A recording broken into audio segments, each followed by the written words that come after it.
The Robinson house on Willow Lane was a modest, two-story home with faded shutters and a porch that creaked underfoot.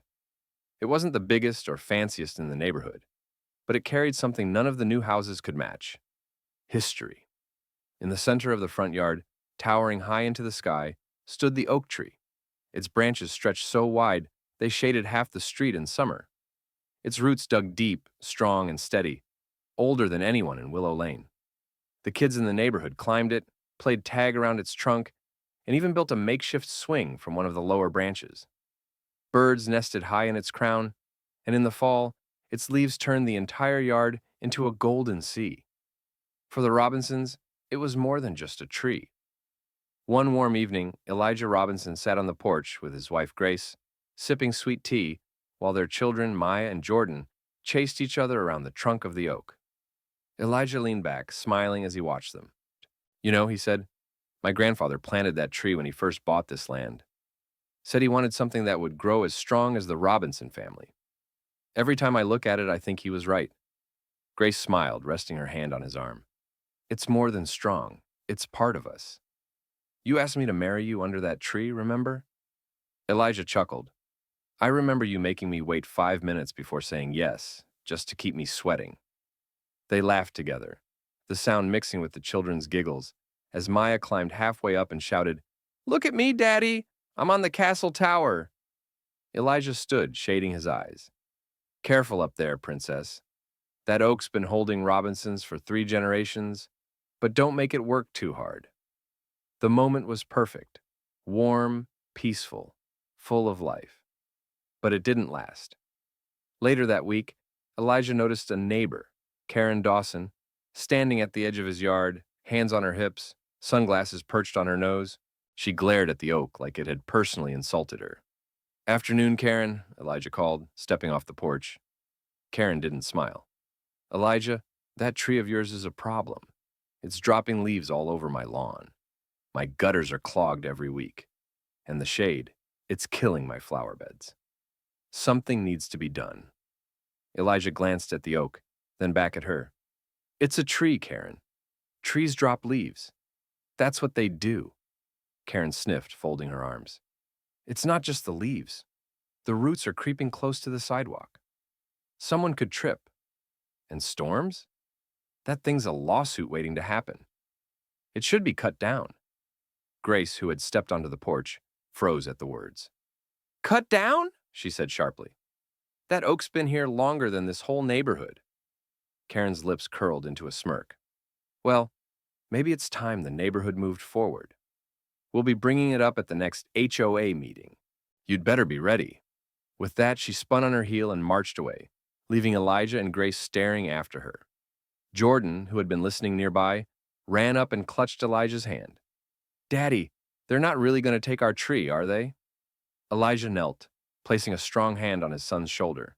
His voice was calm but steady, the voice of a man who had fought battles before. No, son, he said. That tree's ours. Been ours for generations. And no one, not the neighbors, not the HOA, not anybody, is going to take it away. Grace glanced at him, worry flickering in her eyes. She knew Elijah meant every word, but she also knew that Karen wasn't the kind of woman to let things go. The oak tree stood tall and unbothered, its branches swaying gently in the evening breeze. But for the Robinsons, the peace of Willow Lane had already been shaken. The first shots in a new kind of battle had just been fired. At first, it seemed like nothing more than grumbling, a muttered comment from a neighbor as Elijah raked the yard, a pointed sigh from Karen as she walked her dog past the oak.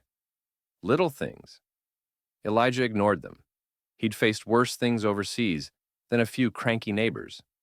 But then the notes started. One morning, Grace opened the mailbox and found a folded piece of paper slipped between the bills. In neat but angry handwriting, it read, Your tree is ruining the neighborhood. Cut it down before someone gets hurt. Grace frowned, passing it to Elijah. They didn't even sign it. Elijah scanned it once, then crumpled it and tossed it in the trash. Cowards never sign their names. But the next day, there was another. This one typed, We are tired of your leaves in our yards. The HOA will deal with this if you won't. And another, That tree lowers property values. Do the right thing. Soon, the mailbox seemed to carry more threats than letters. The Robinson children noticed too. One evening, Maya asked softly, "Daddy, why do people hate our tree?" Elijah pulled her onto his lap. "They don't understand it, baby girl. Some people only see the mess, the leaves, the shade. They don't see what it really is, but we do," Grace added gently. "And sometimes, when people don't understand, they get mean. But that doesn't make them right." Still, the harassment didn't stop. At the next HOA meeting, Karen stood tall at the front of the room, clipboard in hand, flanked by a few allies who nodded at every word she spoke. "This tree is a nuisance," she declared loudly, pointing at a photo of the oak projected onto the wall. "It clogs gutters, drops acorns, and blocks sunlight. The roots could crack sidewalks and damage foundations. And most importantly," she paused for dramatic effect, "it lowers property values. If the Robinsons won't deal with it, the HOA must force them to." A few neighbors clapped politely. Others shifted uncomfortably, glancing at Elijah and Grace, who sat calmly in the back row. Grace rose slowly, her voice firm but steady. "That oak has stood for nearly a century. It's healthy, it's safe, and it's ours. My husband's grandfather planted it with his own hands. You talk about property values? That tree is value. It's heritage." Karen smirked, her tone dripping with condescension. "Heritage doesn't keep roofs from leaking or gutters from clogging. This isn't about your family. It's about the community. And the community is tired of cleaning up after your tree." Elijah finally stood, his presence filling the room. His voice was calm, but there was an edge of steel behind it. "My family has lived here longer than most of you. That oak has weathered storms, droughts, and hurricanes without so much as a broken branch. If it hasn't fallen in 50 years, it's not falling now. And if you think some leaves on the ground are more important than history, then you've forgotten what makes a community worth living in." Murmurs rippled through the crowd. Some nodded in agreement. Others avoided eye contact. But Karen's allies clapped louder, trying to drown out any sympathy. Karen adjusted her glasses, smiling like she'd already won. "Well then, I suppose we'll let a judge decide." On the way home, Grace walked silently, her arm looped through Elijah's. Finally, she whispered, "She's not bluffing, Eli. She's going to drag us into court." Elijah looked back at the oak, its branches black silhouettes against the moonlight. He tightened his jaw. "Then we'll be ready. That tree has stood against storms, and so will we." The Robinsons didn't know it yet, but Karen's threats had set something in motion, something bigger than one oak tree. The quiet suburban street was about to become a battlefield. The first phone call came just after midnight. The shrill ring jolted Grace awake. She reached for the receiver, her heart already uneasy. A distorted voice on the other end whispered, "Cut down the tree, or we'll make you." Then, the line went dead. Grace lay awake for hours, staring at the ceiling, the sound echoing in her head. By morning, she tried to convince herself it was a prank. But deep down, she knew it wasn't. The harassment escalated quickly. City inspectors began showing up unannounced, clipboards in hand. "We've had complaints," one of them said, circling the oak like a vulture. "Rude encroachment. Possible sidewalk damage." Elijah gestured at the perfectly intact pavement. "Do you see a crack? Not one. This tree's as solid as it was the day it was planted." The inspector sighed, scribbled something down, and left. But the next week another inspector came. Then another. Soon, fines began arriving in the mailbox. Hundreds of dollars for non-compliance with HOA landscaping standards. Another few hundred for excessive debris. Grace tore the envelopes open with shaking hands. "They're trying to bury us, Eli. One fine at a time." Elijah stacked the letters on the table, jaw tight. "Let them. Paper can't scare me." But it wasn't just paper. One morning, as the children left for school, they stopped short at the front gate. Spray painted across the wooden fence in dripping red letters were the words, "Cut it down!" Maya's eyes filled with tears. "Daddy, who did this?" Elijah clenched his fists, his voice calm but steady. "Someone who doesn't have the courage to say it to my face. Don't you worry, baby girl. This tree isn't going anywhere. That evening, Elijah called a family meeting under the oak. The branches swayed gently above them, as if listening. This tree is more than wood and leaves, Elijah told his children. It's where your great-grandfather signed the deed to this land. It's where I asked your mother to marry me. It's where we've celebrated every birthday, every graduation, every holiday. If they take this tree, they take part of who we are. Jordan frowned. But what if they win in court? Elijah rested a hand on his son's shoulder. Then we fight harder. You never give up what's rightfully yours. Grace nodded, her voice trembling but resolute. They can send fines, they can spray paint our fence, they can whisper behind our backs, but they won't scare us off. This is our home. From the sidewalk, Karen stood watching, her arms crossed, lips curved into a cold smile. When she caught Elijah's eye, she called out mockingly, "Better enjoy that tree while you can, Robinson. It won't be standing much longer." Elijah didn't flinch. He met her glare head on and said, loud enough for everyone on the street to hear, "Neither will your lies." The neighbors who had been lingering in the shadows froze, whispering among themselves. Some shuffled away, others looked down, ashamed. But Karen just smirked and walked back toward her pristine house. The oak tree swayed in the night breeze, its branches whispering like an ancient witness. The Robinsons stood together beneath it, united, defiant. The battle lines on Willow Lane had been drawn. The county courthouse was buzzing that morning. Parents with children, curious neighbors, even a local reporter filled the wooden benches. Word had spread quickly. The Robinsons' oak tree was on trial. Karen Dawson entered first, heels clicking like a metronome on the polished floor. She wore a crisp blazer, pearls at her neck, and carried a thick folder of photographs. Behind her trailed several neighbors, nodding dutifully as if they were her entourage. Their lawyer, a sleek man with slicked back hair, carried a briefcase as though it contained destiny itself. Moments later, Elijah and Grace walked in, hand, their children sitting quietly with Grace's sister near the back. Elijah wore a simple, dark suit, the same one he had worn for his daughter's graduation. In his hand, he carried a weathered leather folder, bulging with papers and old photographs. His face was calm, but his eyes burned with steady resolve. "All rise," the bailiff called as Judge Morrison entered. The room fell silent. Karen's lawyer rose first. His voice was smooth, confident. "Your Honor, this case is simple. The Robinsons' oak tree poses a clear nuisance and safety hazard to the neighborhood. I submit photographs showing excessive leaf litter, clogged gutters, and shadows stunting nearby gardens. Additionally, there is concern that the roots may cause structural damage to sidewalks and foundations in the future. The HOA has a duty to act in the community's best interest." He placed the photos on the bench. Images of raked piles of leaves, puddles beneath gutters, and yards shaded by the oak's great branches. Some neighbors nodded, muttering, "See?" Proof Karen stood abruptly, pointing a finger. "It's unfair to the rest of us. We pay good money to keep this neighborhood beautiful, and one family thinks they're above the rules. That tree is ugly, dangerous, and it needs to go." The judge rapped his gavel. Crack. "Sit down, Mrs. Dawson. You'll have your chance." When it was Elijah's turn, he rose slowly, his tall frame commanding attention. He set his folder on the table and opened it with care.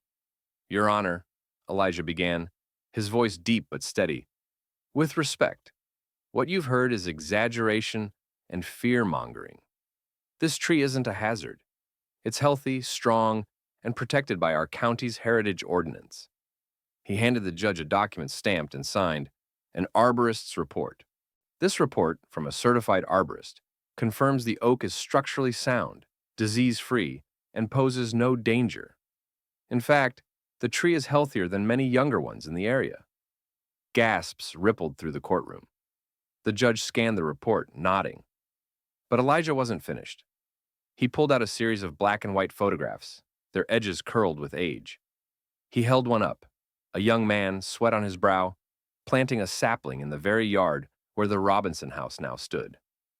"That man," Elijah said, his voice thick with emotion, "is my grandfather. He planted this oak the year he bought the land. He raised his children under its shade. My father built the porch that looks out on it. I asked my wife to marry me under those branches. My children play there, as 3 generations of Robinsons have before them. This tree isn't just wood and leaves, it's our history. It's part of who we are. He laid out more evidence, tax receipts showing decades of property payments, county records verifying the tree's protected status. Each piece was another nail in the coffin of the HOA's case. The gallery stirred, whispers filling the air. Even some who had sided with Karen before now shifted uncomfortably in their seats. Karen leapt up again, her face flushed. This is ridiculous. History doesn't matter. Safety does. Property values do. Judge Morrison glared over his glasses. Mrs. Dawson, sit down, or I will hold you in contempt. Karen sank back into her seat, fuming, while Elijah calmly returned to his chair. Grace squeezed his hand, whispering, You did perfectly. The judge leaned back, tapping the papers with his gavel thoughtfully. I've heard both sides. The evidence speaks loudly. This court will deliberate. The gavel fell once more. Crack. The session adjourned, but everyone in the room knew the tide had shifted. Karen had come in expecting an easy victory. Instead, she had been met with something she didn't understand. Roots deeper than rules, history stronger than bylaws, and the Robinsons had only just begun to fight. The second day in court drew an even bigger crowd. Word had spread through town, and the Robinsons' oak tree had become the subject of heated debate in coffee shops, grocery store aisles, and even the Sunday sermon. By the time Judge Morrison took his seat, the gallery was packed. Neighbors, reporters, and curious strangers all leaned forward, waiting for the battle to unfold. Karen sat at the plaintiff's table, her jaw tight, her eyes darting toward Elijah like daggers. Her attorney tried to maintain his polished composure, but the nervous tapping of his pen betrayed unease. Your Honor, he began, we intend to prove, through testimony, that the Robinsons' oak tree presents a danger to the neighborhood. The judge raised a brow. Very well. Call your witness. Karen's side called a local contractor, who nervously testified that big trees can sometimes crack sidewalks. But when pressed, he admitted he had never inspected the Robinsons' property. Then came a neighbor, Mrs. Langley, who complained bitterly about raking leaves every autumn. The gallery chuckled, and Judge Morrison cut her off with a dry remark. Ma'am, raking leaves is not a legal hardship. Karen's attorney grew more flustered. His evidence looked weak. Then it was the defense's turn. Rachel Dawson, the Robinsons' attorney, stood confidently. Your Honor, we call Mr. Charles Whitaker to the stand. An elderly man with silver hair and a steady gait approached, carrying a thick folder. He was the county's most respected arborist, with decades of experience. The room hushed as he raised his right hand and swore to tell the truth. Rachel smiled. Mr. Whitaker, you recently examined the Robinsons' oak tree. What were your findings? Whitaker opened his folder, adjusting his glasses. His voice was calm but carried authority. This oak is approximately 90 years old. It shows no signs of disease, decay, or instability. Its roots are healthy and stable. In my professional opinion, the tree poses no risk of falling or damaging nearby structures. Karen's attorney shot up. But surely at that age, the tree is weak. Whitaker cut him off firmly. On the contrary, it is stronger than many younger trees I've inspected. Its core is solid. With proper care, it will stand for another 50 years, perhaps longer. Gasps rippled through the courtroom. Parents in the gallery exchanged smiles, and a few even clapped before the judge silenced them with a gavel tap. Rachel stepped closer. Mr. Whitaker, is this tree protected under county heritage laws? Whitaker nodded. Yes. Trees of this age, in this condition, are designated as heritage trees. They cannot be cut down without evidence of imminent danger, and no such evidence exists here. The room erupted in whispers. The Robinson children, sitting in the back, grinned proudly. Grace clasped Elijah's hand, tears welling in her eyes. Karen bolted up, her voice shrill. He's lying! That tree is dangerous. I know it. It blocks my sunlight, ruins my flowers, makes my life miserable. The judge's gavel slammed down. Crack! Mrs. Dawson, sit down. This is not about personal inconvenience. It is about law and evidence. Karen sank back into her chair, trembling with fury. Her attorney looked defeated, shuffling his papers with no clear strategy left. Rachel placed one final piece of evidence before the court: the original registry certificate, signed decades earlier, designating the Robinsons' oak as a heritage tree. "Your Honor," she said, her voice ringing with conviction, "this tree isn't a hazard. It's a landmark, a piece of community history. The HOA doesn't want it gone because it's dangerous. They want it gone because they don't like it. And that is not, nor will it ever be, justice." The courtroom broke into quiet applause. Even the judge allowed himself the faintest smile before banging his gavel for order. Everyone could feel it. The momentum had shifted. The oak tree was no longer just the Robinsons' fight. It had become the community's symbol of resistance against arrogance and overreach. And for the first time, Karen looked unsure of herself. The courtroom was so still, it felt as if the air itself was holding its breath. Judge Morrison leaned back in his chair, tapping the arborist's report with the end of his pen. His eyes shifted from the thick folder of evidence provided by the Robinsons to the flimsy stack of complaints offered by the HOA. "Ladies and gentlemen," he began, his voice firm, "the facts here are not complicated. On one side, we have professional testimony, historical records, and legal protection under county heritage law. On the other, we have personal inconvenience and speculation." He paused, letting the weight of his words sink in. Karen fidgeted in her seat, gripping her clipboard so tightly her knuckles turned white. Her attorney stared down at his briefcase, sweat beading at his temple. The judge continued, "This oak tree is not diseased. It is not unstable. It poses no risk to sidewalks, foundations, or public safety. What it does represent is heritage, continuity, the living history of a family and, by extension, this community." A murmur of agreement rippled through the gallery. Parents nodded, children leaned closer to hear, and even a few neighbors who had sided with Karen shifted uneasily. Judge Morrison's tone hardened. "The HOA has acted in bad faith, harassing fines, intimidation tactics, and a lawsuit with no merit, all directed at a family whose only crime was preserving something beautiful. This court will not tolerate such abuse." Then came the words everyone had been waiting for. "This court rules in favor of the Robinson family. The oak tree shall remain. All HOA fines levied against the Robinsons are void. Furthermore, the HOA is ordered to reimburse the Robinsons' legal expenses and cease all further interference regarding this property." Crack. The gavel slammed down, echoing like thunder. The gallery erupted. Cheers, applause, even laughter filled the courtroom. Grace covered her mouth, tears streaming as she turned to hug her children. Elijah bowed his head for a moment, closing his eyes in quiet relief, then wrapped an arm around his wife. "Daddy, we won?" whispered Jordan, eyes wide. Elijah smiled, his voice steady. "We won, son. The tree stays." Meanwhile, Karen shot to her feet, her face crimson. "This isn't fair. That tree ruins everything. I won't stand for this." The judge's gavel slammed again, sharper this time. "Mrs. Dawson, one more outburst, and I will hold you in contempt. Sit down." Karen froze, trembling with rage, before collapsing back into her chair. Her supporters avoided her gaze, shrinking into their seats as though ashamed.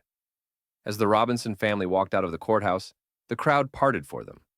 Neighbors reached out, patting Elijah on the back, shaking his hand, murmuring, "You did it," and "That tree belongs here." Even the reporter scribbled furiously, knowing tomorrow's headline was already written. "Judge protects heritage oak.